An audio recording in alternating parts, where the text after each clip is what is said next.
اس وقت 190 million pound جس طریقے سے استعمال کیے گئے اور ایک ٹرسٹ کے نام زمین شفٹ کی گئی، وہ ساری دنیا کو پتہ ہے اور یہ فیصلہ متوقع تھا۔ جناب اسپیکر، اس ہاؤس میں ہم ہمیشہ کہتے ہیں پاکستان کی تاریخ میں عدالتی فیصلوں کی ایک تلخ تاریخ موجود ہے، لیکن میں آج ان بھائیوں سے کچھ سوالات کرنا چاہتا ہوں آپ کی مرہون منت۔ کیا یہ وہی احتساب عدالت نہیں جب اوپر خدا کی خدائی اور نیچے تحریک انصاف کی حکومت ہوتی تھی اور سیاسی جماعتیں کہتی تھی آئیں بیٹھ کے اس احتساب عدالتوں کا دروازہ بند کریں؟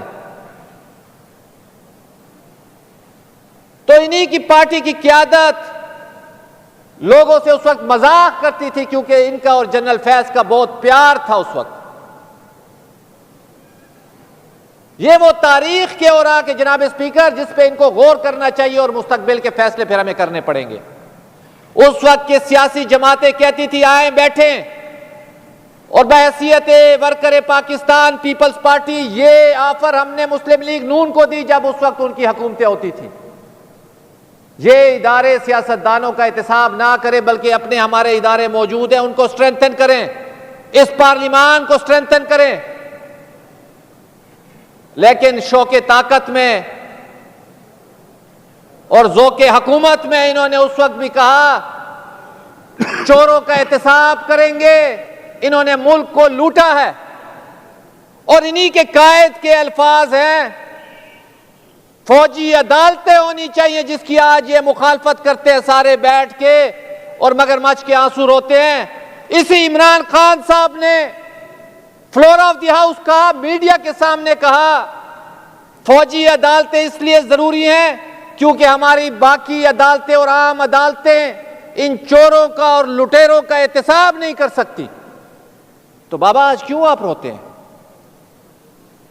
عدالتوں کا قتل تو ہمارے ساتھ ہوا جب شہید بابا بانی آئین پاکستان کو 1979 میں پھانسی کے پھندے پہ چڑھایا گیا، اور 2024 میں اسی سپریم کورٹ نے جسٹس فائز عیسیٰ کی عدالت نے اس کو عدالتی قتل قرار دیا۔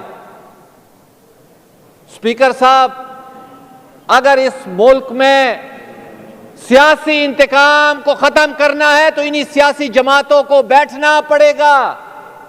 ایسا نہیں ہو سکتا جب آپ کی حکومت ہو تو آپ دوسروں کو جیلوں میں گھسائیں۔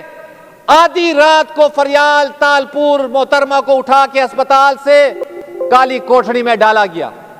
یہ وہ تاریخی حقیقتیں ہیں جو یہ اکثر بھول جاتے ہیں، ہم ان کو یاد دلانا چاہتے ہیں، اور ہم چاہتے ہیں آج بھی اسپیکر صاحب بحیثیت سیاسی کارکن، میرے ایک بھائی نے کہا ہم پرامن نہیں ہوں گے، ہمارے تو قتل ہوئے لیکن ہم نے پھر بھی کہا پاکستان کھپے۔ میں تفصیل میں نہیں جانا چاہتا، کون دے گا اس کا حساب جو آصف علی زرداری کو 12 سال جیل گزاری گئی؟ اس ملک میں خان عبدالغفار خان نے 37 سال جیل گزاری، ولی خان صاحب نے 15 سال جیل گزاری۔ کہنے کا مقصد اسپیکر صاحب آپ کے سامنے ہے، آج یہ جو اپنا بویا ہوا ہے وہ کاٹ رہے ہیں، اور آج بھی موقع ہے ان اداروں کو مضبوط کریں جس میں ہم بیٹھے ہوئے ہیں۔ یہ وہی احتساب عدالت ہے جس کا ہم آفر کرتے رہے اس وقت جب ان کا جوبن تھا، تو یہ کہتے تھے یہ تو لٹیرے ہیں، ان لٹیرے کا حساب یہی عدالتیں اور ملٹری کورٹ کریں گی جس میں آج آپ لوگ پھنسے ہوئے ہیں۔ اور اس وقت بھی ہم کہتے تھے نہ کرے اس طرح بابا، آپ خود اس چیز میں گریں گے۔ آج بھی ہم ان سے کہتے ہیں یہ تشدد کی باتیں، یہ جہاد کی باتیں، یہ پکڑن پکڑائی کی باتوں کو چھوڑ کے بیٹھیں۔ سیاسی جماعتوں کا، سیاسی کارکنوں کا یہی ریت ہوتی ہے جو وہ بیٹھ کے اپنے مسائل حل کرتے ہیں۔ اس وقت بھی آپ نے نہیں کی اور انہی غیر ریاستی اداروں کے تھرو یہ احتساب ہوتے رہے، اور آج بھی ہو رہے ہیں۔ عدالت کی جو تاریخیں بھی بھری پڑی ہے اسپیکر صاحب، یہ جو میں آپ کو ذکر کر رہا ہوں عدالتی قتل کا،